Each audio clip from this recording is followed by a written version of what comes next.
Maintenant, je vais passer la parole à Hanen Loumi donc, pour nous parler des échecs en fécondation in vitro, stratégie des échecs comment pallier aux échecs de fécondation in vitro. Alors, je commence tout d'abord par remercier le comité d'organisation de m'avoir confié ce topo qui se rapporte à un problème qu'on rencontre lors de notre exercice d'assistance médicale à la procréation. C'est les échecs de fécondation. C'est un arrêt très précoce de la tentative et qui laisse tout le monde en état de détresse, aussi bien le couple que l'équipe clinico-biologique. Alors, le but de cette présentation, c'est de présenter les étiologies donc relatives aux échecs de fécondation et surtout trouver les moyens palliatifs pour répondre ou pour corriger certains échecs de fécondation. Alors, pour démarrer, j'ai trouvé indispensable de rappeler les bases fondamentales de la fécondation normale. Cette fécondation normale qui démarre par l'entrée du spermatozoïde au niveau de l'ovocyte.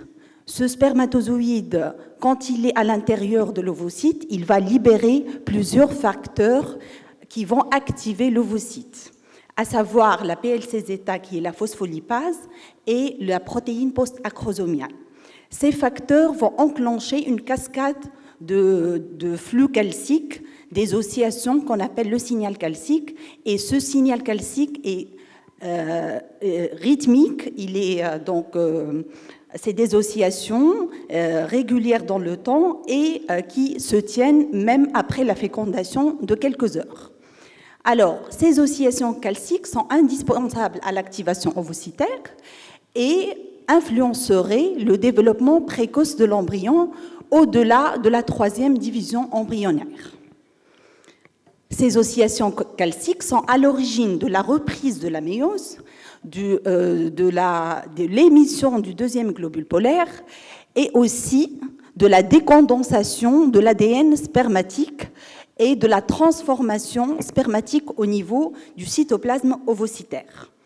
Alors, le spermatozoïde, il va décondenser sa chromatine. Cette chromatine va être réorganisée pour remplacer les protamines par des histones. C'est le phénomène tout à fait inverse qu'on le voit lors de la spermatogenèse.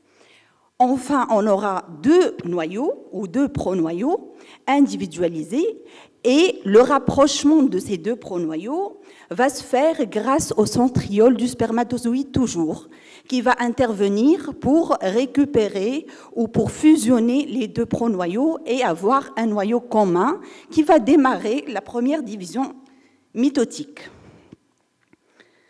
Si on veut déterminer les facteurs qui sont à l'origine d'une fécondation réussie, au niveau du spermatozoïde, on a l'acrosome pour la pénétration au niveau du spermatozoïde, la membrane post-acrosomiale qui va donc comporter des éléments ou des facteurs déclencheurs de l'activation ovocytaire, le noyau qui doit être intact pour la décondensation et la suite des réactions nucléaires, le centriole qui va tout organiser au niveau des divisions et tout ça est géré par la perméabilité de cette petite cellule qui est le spermatozoïde.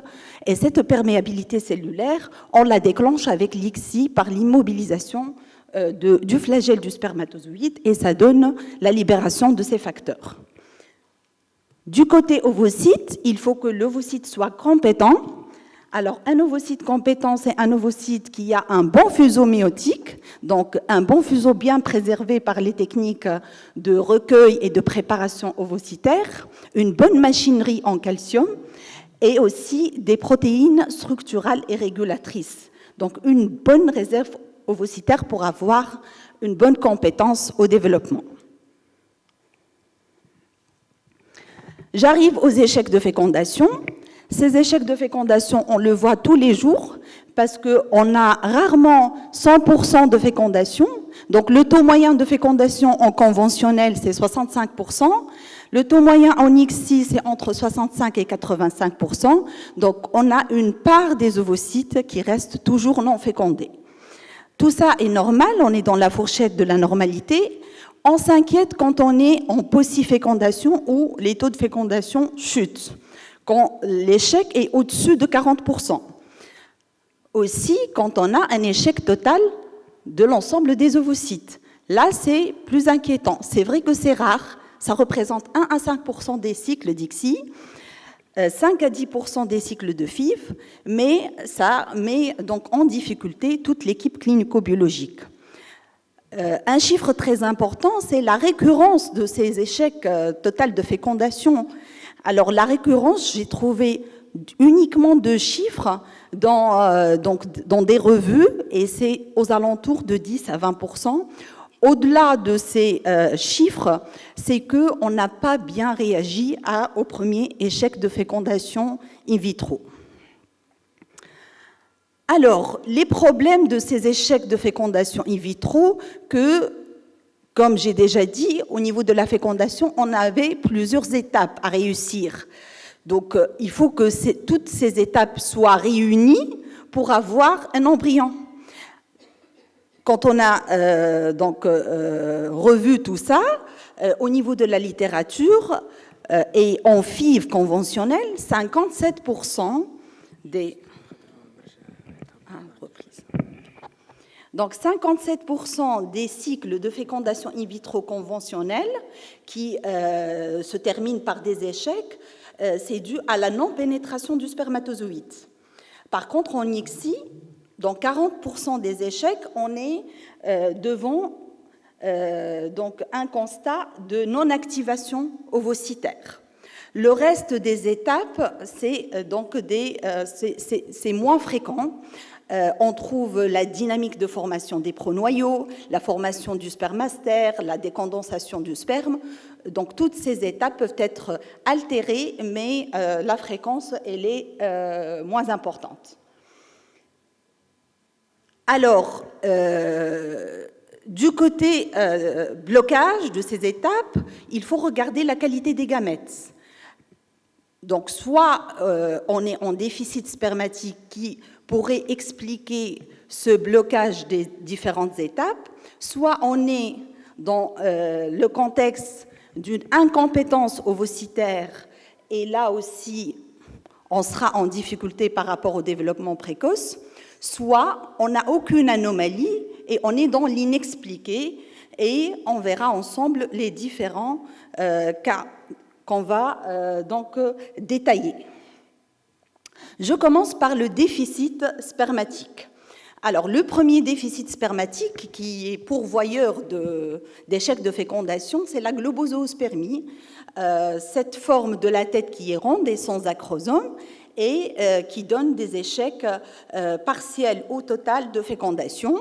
Donc, cette anomalie est bien diagnostiquée lors du spermocytogramme. On peut compléter les investigations par le MSOM, par le marquage ou l'expression des facteurs spermatiques à l'origine de l'activation ovocytaire telle que la PLC-zeta. En tout cas, il faut bien repérer ces globozoospermes pour pouvoir commencer ou bien prendre en charge convenablement le couple lors de la tentative de fécondation in vitro. Donc, la sélection du spermatozoïde est indispensable et primordiale. On peut s'aider par l'IMSI pour définir les spermatozoïdes qui ont cette ébauche acrosomiale et qui pourraient avoir donc des facteurs spermatiques qui sont présents. On peut rajouter aussi l'activation ovocytaire artificielle, on va y arriver. Une autre anomalie au niveau de la morphologie qu'on doit aussi, sur laquelle on doit insister, c'est l'anomalie de la pièce intermédiaire, puisque le centrosome ou le centriole du spermatozoïde, il se trouve dans la pièce intermédiaire, et rarement qu'on met l'accent sur cette partie du spermatozoïde. Troisième anomalie spermatique aussi pourvoyeuse de déficit de fécondation, c'est la nécrozoospermie.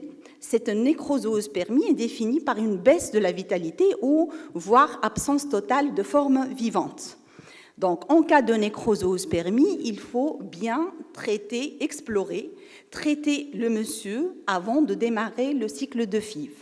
Il faut contrôler Mais si la nécro est persistante, on peut aller vers la biopsie testiculaire pour récupérer des spermatozoïdes vivants.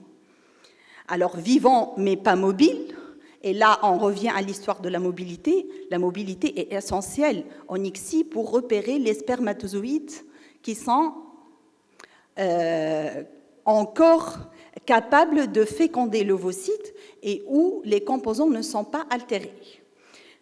Donc, en cas de nécrozoospermie, la biopsie s'impose si elle est persistante, et en cas d'akinétospermie, il faut sélectionner les spermatozoïdes vivants, et on a des tests qu'on peut réaliser au moment de l'ICSI pour justement vérifier si le spermatozoïde est vivant.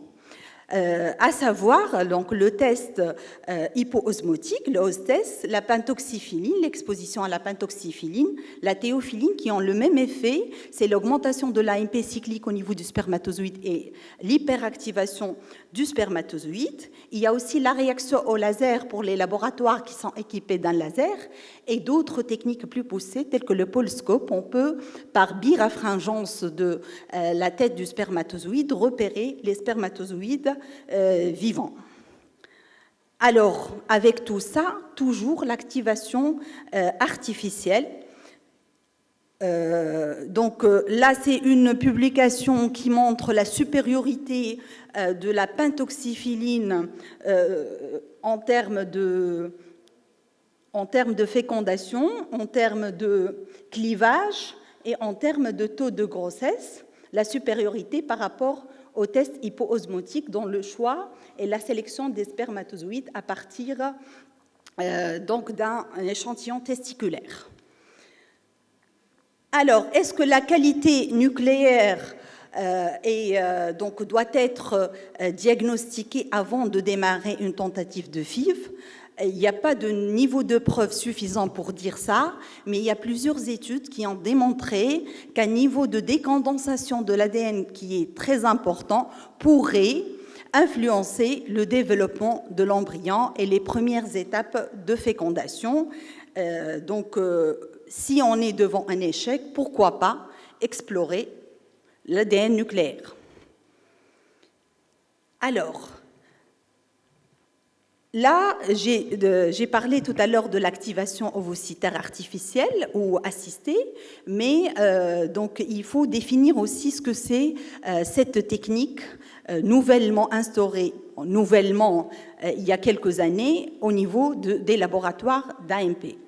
Alors, cette activation artificielle peut se faire de 3 manières différentes, soit par des pulses électriques, on appelle ça piézo-ICSI, ou bien mécaniquement, et on appelle cette technique l'ICSI modifiée, en provoquant donc des mouvements au niveau de la membrane de l'ovocyte pour enclencher donc les oscillations calciques.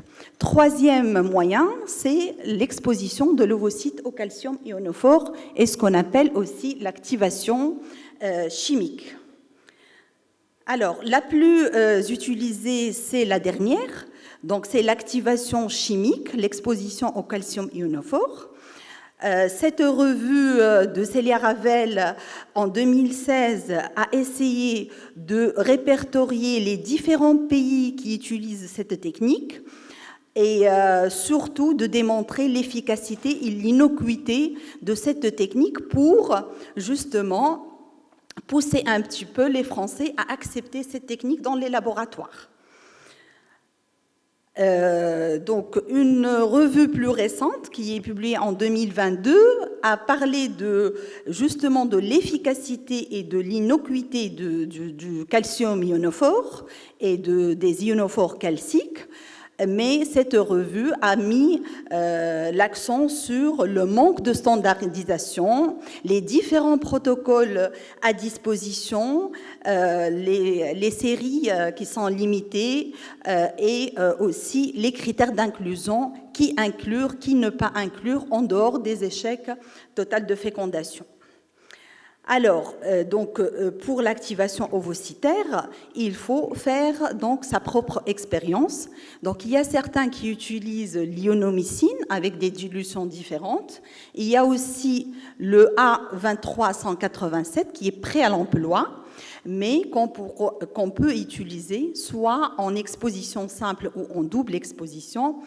Alors, quand on avait comparé les deux techniques ou les deux méthodes de faire, on n'a pas trouvé de différence significative par rapport au niveau d'exposition et par rapport à la concentration mise où les ovocytes ont été mises en contact avec ce calcium ionophore.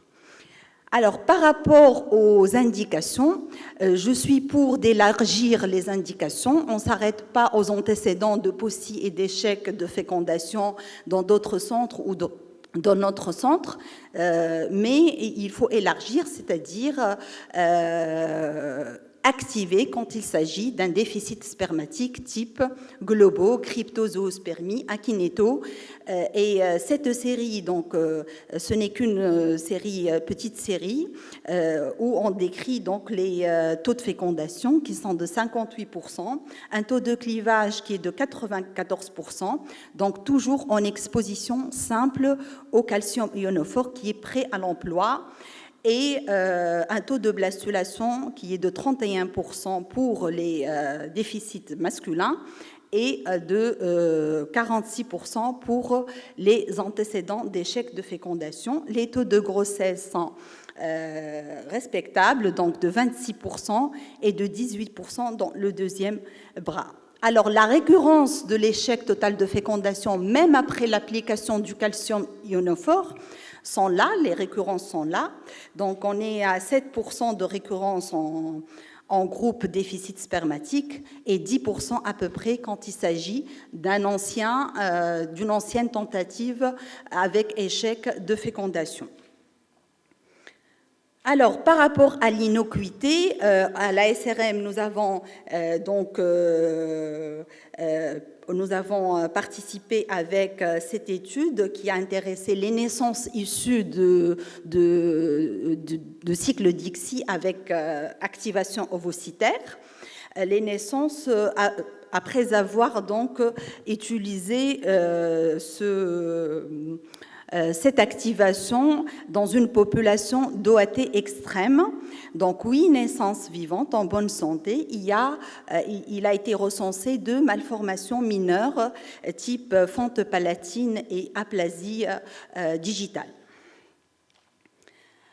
Alors, nous avons terminé presque avec les déficits spermatiques. On passe à un problème plus sérieux, c'est la compétence de l'ovocyte, le déficit de maturation ou le blocage de maturation ou de reprise de la méiose de l'ovocyte. Donc, niveau ovocytaire, comme l'ovocyte est inaccessible aux explorations, donc il y a des études qui ont été réalisées sur des séries d'échecs total de fécondation et ils ont essayé de dégager les facteurs prédictifs de ces échecs total de fécondation.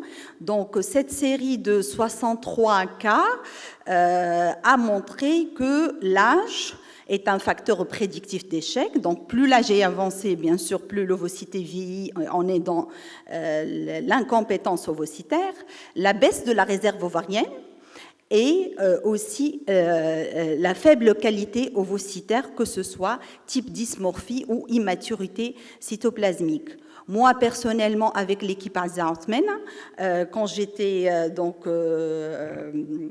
avant 2017, nous avons justement fait la même étude et nous avons trouvé presque les mêmes résultats avec un taux d'échec important quand il s'agit d'une immaturité ovocytaire surtout et devant des cas extrêmes d'immobilité spermatique ou de baisse ou des problèmes de morphologie. Les dysmorphies ovocytaires, surtout la granularité quand elle est très élevée de l'ovocyte, donc des ovocytes granuleux, foncés on dit, les globules polaires qui sont dysmorphiques avec de gros GP ou bien aussi des GP fragmentés. Donc tous ces signes-là sont prédictifs d'un échec de fécondation après ICSI. Alors, comment pallier à ce problème-là, de ce problème ovocytaire? En cas d'immaturité ovocytaire, il faut bien revoir le dossier, les paramètres de la stime, changer de protocole, changer les gonadotrophines, améliorer le rendement de la stime, renforcer la stime par l'hormone de croissance, prolonger la durée entre le déclenchement et la ponction, le double déclenchement, pourquoi pas, et au niveau du laboratoire, on prolonge le délai entre le recueil et le traitement ovocytaire. Cette petite série de 7 cas de patientes qui ont eu un échec total de fécondation, mais avec un problème d'immaturité ovocytaire, et à plusieurs reprises, après plus de 3 tentatives, et les auteurs proposent la maturation in vitro pour pallier à ce problème d'immaturité in vivo. Il y a aussi cette nouvelle technique qui est en vogue, le transfert cytoplasmique ou le renforcement de la réserve de l'ovocyte par donc un capital cytoplasmique autologue ou hétérologue. C'est du domaine de la recherche, mais si c'est la seule alternative pour corriger les incompétences ovocytaires, pourquoi pas? Alors, j'arrive donc aux échecs inexpliqués où aucune anomalie spermatique, aucune anomalie ovocytaire, ni au niveau de la stime, ni au niveau du spermogramme, rien du tout n'est retrouvé. Et là, soit l'ovocyte il est en train de s'activer tout seul avant la pénétration du spermatozoïde, soit il y a un échec d'activation qu'on ignore la cause. Alors, c'est comme si on cherche une aiguille dans une botte de foin et la seule solution, c'est de fixer les ovocytes et de les colorer.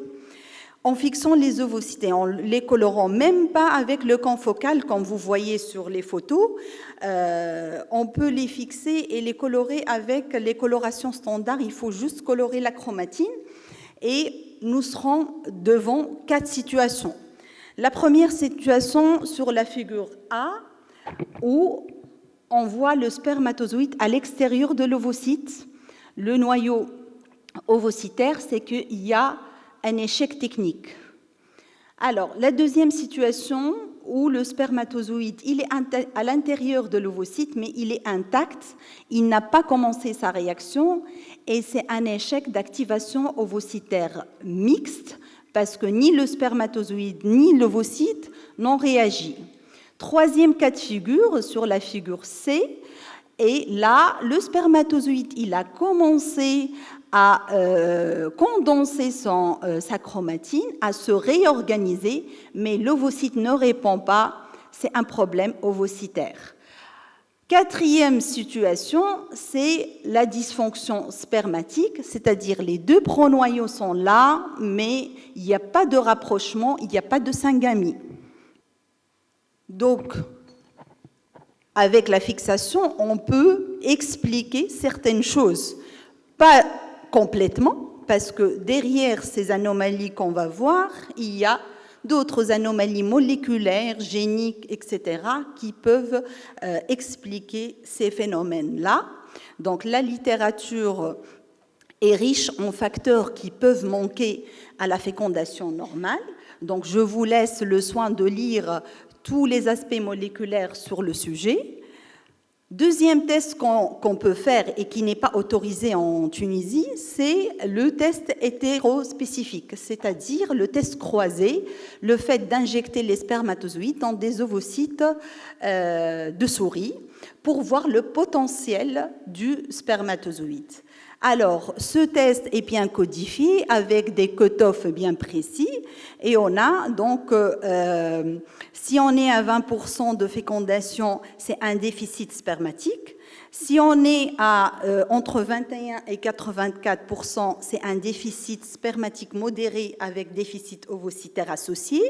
Si le taux de fécondation dépasse les 85%, on est dans le défaut d'activation ovocytaire.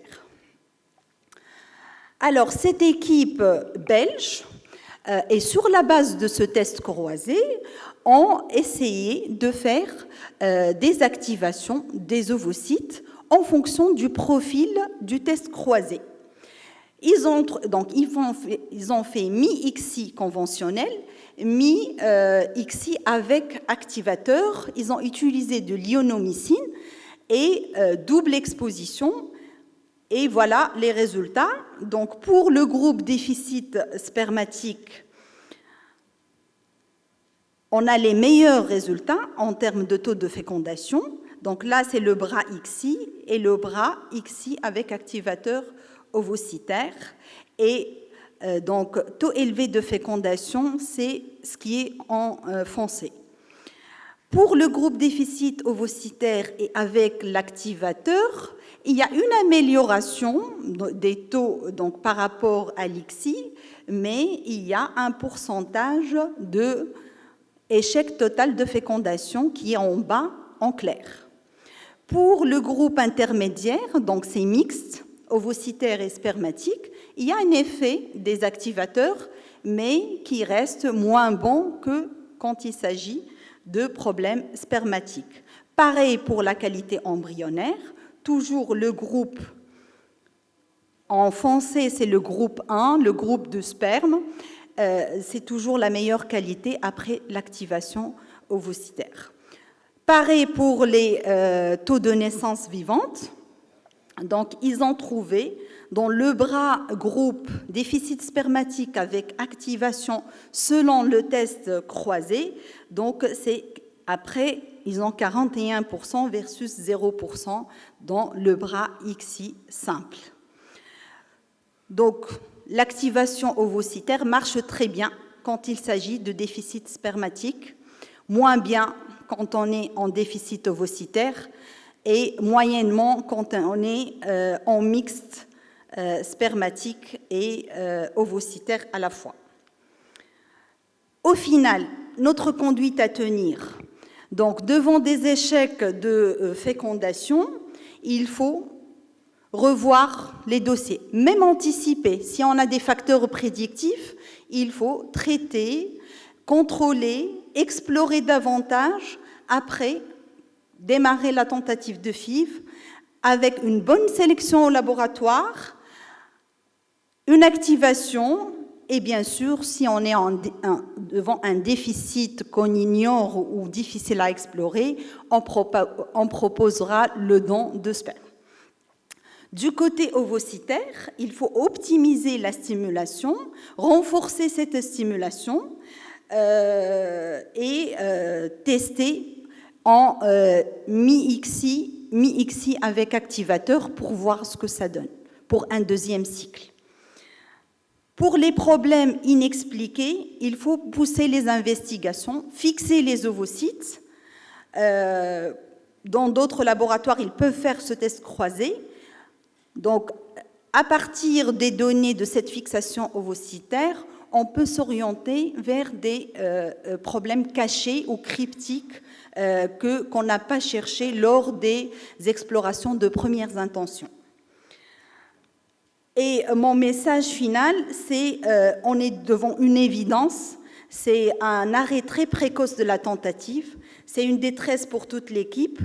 Les étiologies sont complexes, il faut bien informer le couple, surtout lui dire qu'on ne peut pas définir vraiment le diagnostic ni le pronostic de la suite de la prise en charge, mais aussi il faut pousser à mettre en place en pratique certains tests diagnostiques pour pouvoir aider ces couples et surtout tester de nouvelles stratégies et ne pas avoir peur d'avancer sur ces sujets.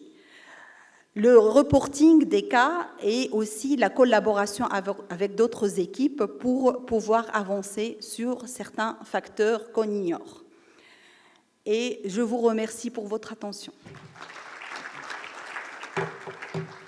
Merci Hanen pour cet excellent exposé qui concerne la stratégie pour les échecs en FIV. Et donc on est très en retard. On va se permettre une question dans l'assistance. Donc s'il y a une question. Hanen, merci beaucoup. C'est vraiment complet et bravo. Merci. Ma question. Le médecin, le gynécologue prépare son dossier. Il fait une bonne stimulation et il se dit félicité. Et puis il fait sa ponction. On lui dit demain, pas de fécondation. Après-demain, on lui dit. Ce n'est pas seulement le Docteur Halouini, après-demain, on lui oui. dit. Ce n'est pas seulement le couple qui est choqué, mais surtout aussi le médecin.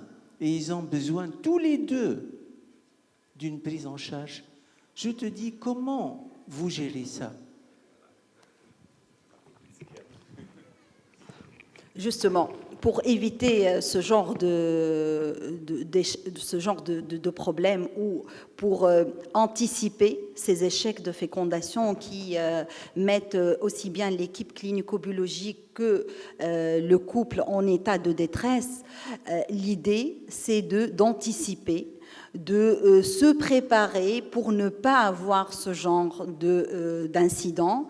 Donc, comme j'ai dit, il faut bien explorer le monsieur, le couple, traiter les causes, bien sûr, de nécrozoospermie.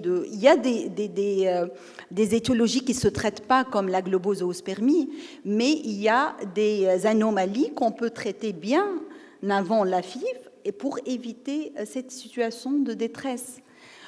C'est vrai que finalement, il y a, comme j'ai dit, il y a une récurrence de 10% à peu près, mais c'est des cas difficiles. On n'a pas le diagnostic et on ne peut rien faire. Et je pousse vers de mettre en place des tests spécifiques pour les échecs de fécondation et aussi promouvoir de la recherche dessus et pourquoi pas aussi encourager les nouvelles thérapeutiques telles que le transfert cytoplasmique. Merci.